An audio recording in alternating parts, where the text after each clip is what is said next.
સમાચાર બનાસકાંઠાથી મળી રહ્યા છે કે જ્યાં પશુપાલકોને લઈ જાણે કે કોઈ મડાગાંઠ સર્જાઈ છે। અહીંયા દાવો થઈ રહ્યો છે કે વડાદરમાં દૂધ ઉત્પાદક મંડળ સામે પશુપાલકોમાં રોષ છે। દૂધ ઉત્પાદક મંડળના મંત્રી એક હથ્થું શાસન ચલાવતા હોવાના આરોપ લાગ્યા છે। પશુપાલકો દૂધ ઉત્પાદક મંડળીને તાળાબંધી કરવા માટે પહોંચ્યા હતા, વિરોધ કર્યો હતો।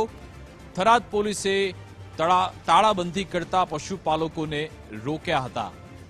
મંડળના મંત્રીએ એક સપ્તાહમાં સભા કરવાની બાંહેધરી પણ આપી છે। જ્યારે અહીંયા તાળાબંધી માટે લોકો પહોંચ્યા ત્યારે પોલીસ પણ અહીં આવી પહોંચી, તેને પછી તાળાબંધી રોકાવી હતી।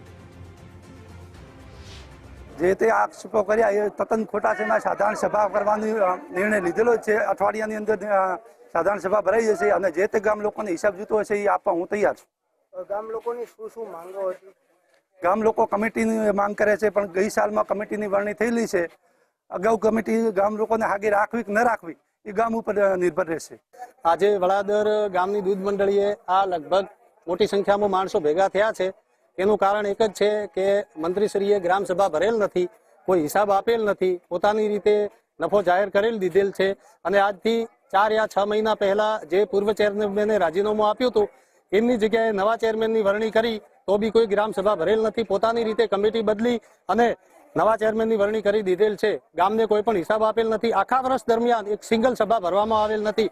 ડેરીની અંદર જ્યારે આ ડેરીની સ્થાપના થઈ ત્યારથી આજ દિન સુધી એક જ મંત્રી છે અને અંદર કમિટીમાં કોણ કોણ મેમ્બર છે, કોણ ચેરમેન છે, કોણ સભાસદો છે, કેટલા છે એ હજી કોઈ બાબતની મને ખબર નથી।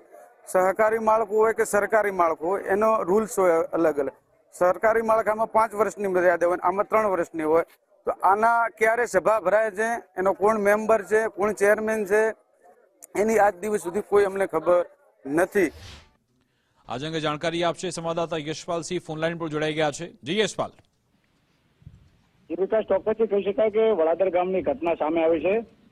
પશુપાલકોએ વડાદર ગામની દૂધ મંડળીને તાળાબંધી કરવા પહોંચ્યા। પશુપાલકોના આક્ષેપ છે કે મંત્રી એક હથ્થું શાસન ચલાવી રહ્યા છે, તેને લઈને વડાદર ગામના પશુપાલકો વડાદર ગામની દૂધ ડેરીને તાળું મારવા પહોંચ્યા હતા।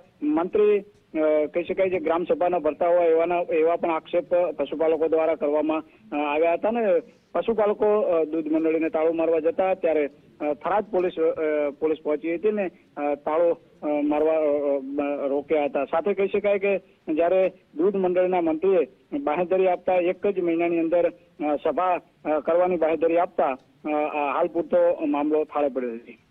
બિલકુલ, આભાર તમામ જાણકારી આપવા બદલ।